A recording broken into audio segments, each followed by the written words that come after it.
श्री गजानन महाराज प्रकट दिनानिमित्त दिनांक 31 जानेवारी ते 6 फेब्रुवारी 2026 दुपारी 1 ते 5 वाजेपर्यंत परमपूज्य स्वामीजी रमाकांतजी व्यास अहिल्यानगर यांच्या रसाळवाणीतून श्रीमद भागवत कथा ज्ञान यज्ञाचे आयोजन श्री गजानन महाराज मंदिर श्री गजानन नगरी दिग्रस येथे होणार आहे। भाविक भक्तांनी कथेचा अवश्य लाभ घ्यावा। विनीत कथेचे मुख्य यजमान जयप्रकाश राधा किसनजी राठी दिग्रस।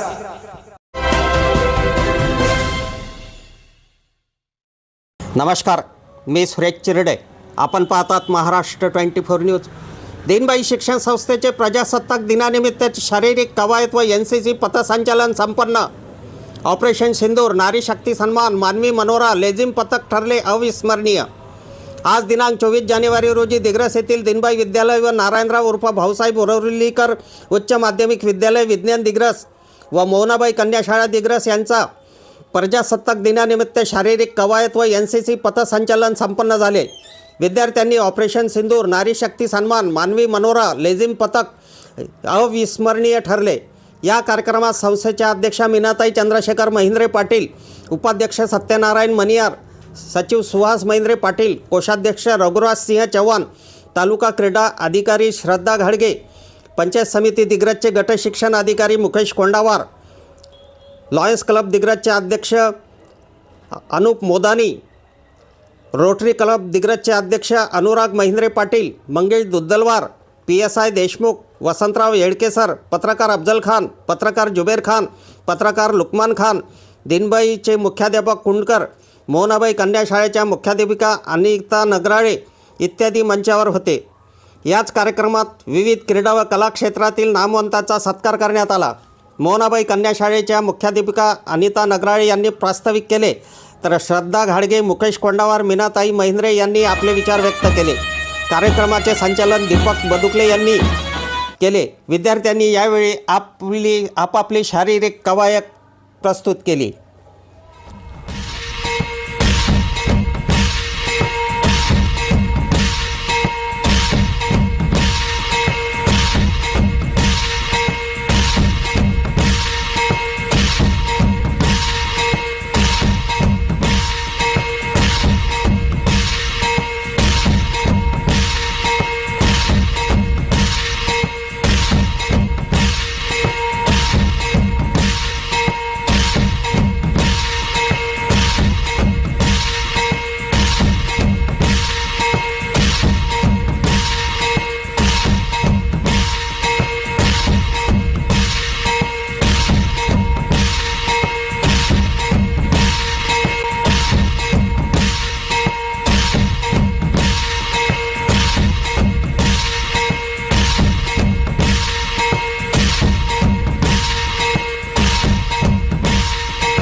आईवडिलांजवळ, तेवढा वेळ ती तुमच्या हातात आहेत आणि तितक्याच काळजीनी, तितक्याच आपलेपणाने, प्रेमाने आणि तितक्याच शिस्तबद्ध वातावरणात तुम्ही त्यांना सांभाळताय.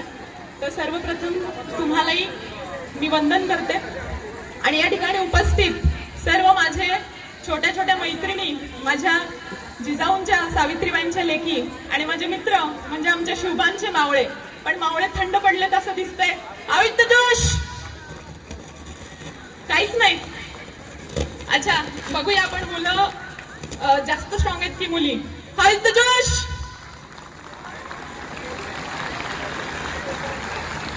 ठीक आहे ठीक आहे. मला जाणीव आहे की तुम्ही जास्त मूवी वगैरे बघत नाही आणि तुम्ही आमची फार छान मुलं आहात, त्यामुळे तुम्हाला कदाचित हा डायलॉग माहिती नाहीये. ठीक आहे, असो. तर आज या ठिकाणी मी सर्वप्रथम सर्व दिनबाई आणि मोहनाबाई जे सर्व पदाधिकारी आहेत त्यांचे मी खरंच आभारी आहे, कारण की इतक्या सुंदर कार्यक्रमाला त्यांनी मला आज आयोजित केलं. आणि या ठिकाणी जेही प्रात्यक्षिकं सादर झाले त्यासाठी मी एकच शब्द वापरू शकते, मेस्मरायझिंग, सुंदर, अप्रतिम. टाळ्या वाजवा सगळ्या मुलांनी आणि शिक्षकांनी. खूप सुंदर. इतक्या मोठ्या संख्येने आपल्याकडे जे विद्यार्थी आहेत आणि त्यांचे असे परफॉर्मन्सेस सेट करणं, बसवणं आणि हे या ठिकाणी सादर करणं आणि याची काळजी घेणं की शाळेतला प्रत्येक विद्यार्थी कुठल्या ना कुठल्या ॲक्टिव्हिटीमध्ये पार्टिसिपेट झाला पाहिजे, तर त्याबद्दल खरंच तुमचं मनापासून कौतुक आहे. मी तुम्हाला भाषण वगैरे देणार नाही, कारण मला माहिती आहे की तुम्हाला आता सकाळपासून तुम्ही इथे बसलायत, तुम्हाला खूप भूक लागली आहे. पण तुम्हाला या मंचावरून एकच सांगू इच्छिते की ज्या सातारा जिल्ह्यामध्ये शिक्षणाचं बीज रोवलं गेलं, त्या सातारा जिल्ह्यातनं माझा जन्म, जिथे स्त्री शिक्षणाची सुरुवात झाली त्या पुण्यातलं माझं शिक्षण, आणि ज्या ठिकाणी महाराष्ट्राला, ज्या जिल्ह्यानी सर्वाधिक काळ कार्यरत असणारे मुख्यमंत्री दिले, आपल्या सर्वांचे लाडके मुख्यमंत्री वसंतरावजी नाईक, तर त्या पुण्यभूमीमध्ये प्रशासकीय सेवेमध्ये आल्यानंतर मला काम करण्याची संधी मिळाली, तर हा मी माझा अहोभाग्य समजते.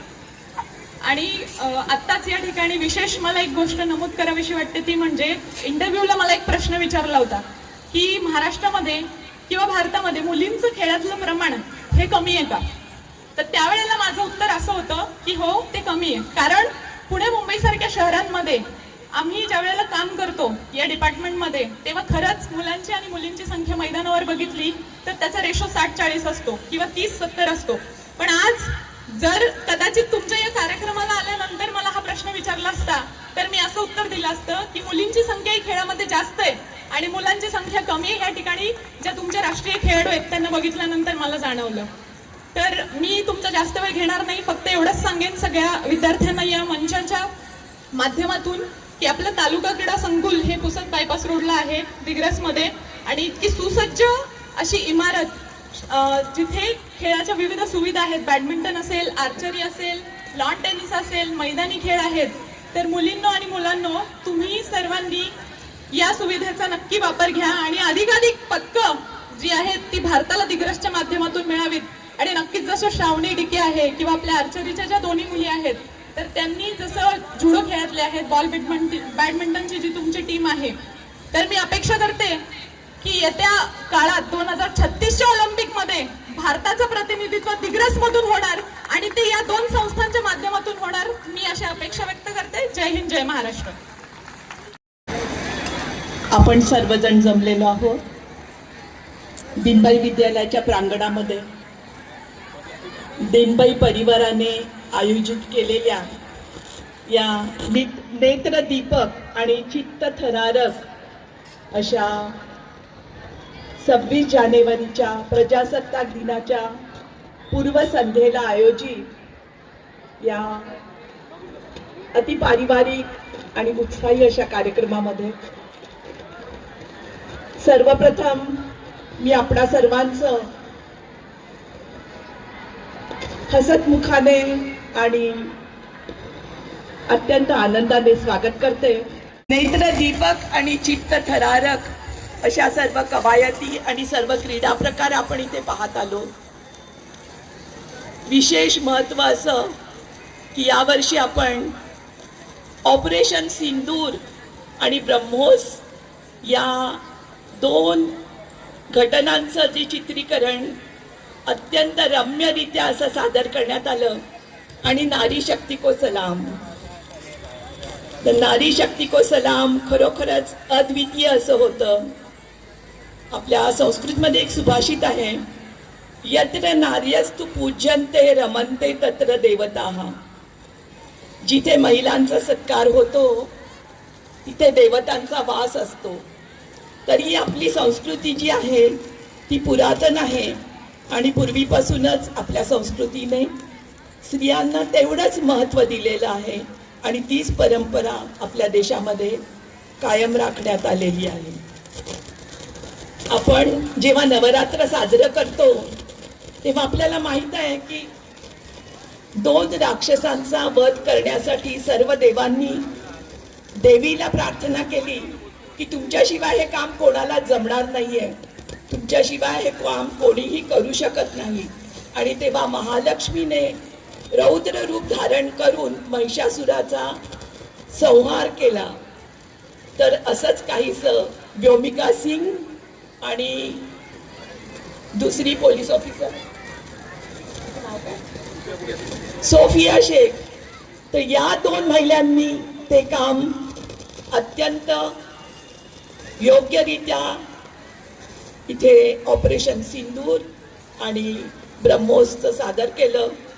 तर सर्वप्रथम या नारी शक्तीला प्रणाम. सर्व महिलांनी आपला हात घ्यायचा आहे आणि आपल्याच पाठीवर थोपटायचं आहे आणि आपलंच कौतुक करायचं आहे यासाठी की खरोखरच यत्र नार्यस्तु पूज्यन्ते रमन्ते तत्र देवताः. खूप खूप सुंदर असं इथे आयोजन करण्यात आलं. तसं प्रजासत्ताक दिन म्हणजे आपण कृतज्ञता व्यक्त करण्याचा दिवस आहे. कृतज्ञता व्यक्त करायची आहे ज्या वीरांनी आपलं तन मन धन अर्पण करून आपल्या देशाला स्वतंत्र केलं, संविधान सादर केलं आणि प्रजासत्ताक तंत्र सुरू झालं. त्या सर्व थोर वीरांना माझे कोटी कोटी प्रणाम. आणि त्याच वेळेस या दिनबाई परिवारामध्ये ज्या थोर विभूतींनी आपल्या प्राणाची आपल्या धनाची पर्वा न करता आपल्या समयाची पर्वा न करता हे दिनबाई परिवाराचं अग्निकुंड सतत धगधगत ठेवलं. त्याग, निष्ठा आणि सेवा या जोरावर दिनबाईचं नाव आज सगळीकडे गाजत आहे. कोंडाबार सरांनी सांगितलं की असा एकही देश नाही आहे, अशी एकही कंपनी नाही आहे, अशी एकही जागा नाही आहे जिथे दिनबाई आणि मोनाबाईची एखादी विद्यार्थी किंवा विद्यार्थिनी नाही आहे. तर सर्वप्रथम ही जी ग्रेट अचीवमेंट आहे त्याबद्दल सगळ्यांनी टाळ्या वाजवायच्या आहेत. खूप खूप खूप कौतुक दिनबाई परिवाराचं, दिनबाई विद्यालयाच्या आणि मोहनाबाई विद्यालयाच्या विद्यार्थी विद्यार्थिनी आणि त्याचबरोबर शिक्षकांचं, कारण शिक्षकांचा वाटा पण तेवढाच मोठा आहे. आपला हा जो भारत देश आहे तो प्रत्येक प्राणीमात्राची कृतज्ञता व्यक्त करतो. नागपंचमीला आपण नागाची पूजा करतो. इतर काही असे जे आहेत सण ज्याच्यामध्ये प्राण्यांची, जमिनीची तसेच मानवाची सुद्धा पूजा केली जाते, त्यांची कृतज्ञता व्यक्त केली जाते. तर मी आज कृतज्ञता व्यक्त करते आपल्या दिनबाई परिवारामध्ये ज्यांनी ज्यांनी ही शाळा स्थापन करताना घोर परिश्रम घेतले आणि हे धगधगतं अग्निकुंड प्रज्वलित ठेवलं. जे पायाचे दगड बनले पण ही जी चित्तथरारक आणि विलोभनीय अशी इमारत आहे त्या इमारतीचे ते पायाचे दगड ठरले. या इमारतीला पेलून घेतलं. त्या सर्व महाभागांचे मी अत्यंत ऋणी आहे. आणि शेवटी एवढंच म्हणेन, दिव्यत्वाची जेथ प्रचिती तेथे कर माझे जुळती. दिव्यत्वाची जेथ प्रचिती तेथे कर माझे जुळती. पुन्हा एकदा सर्वांचे आभार. धन्यवाद. धन्यवाद.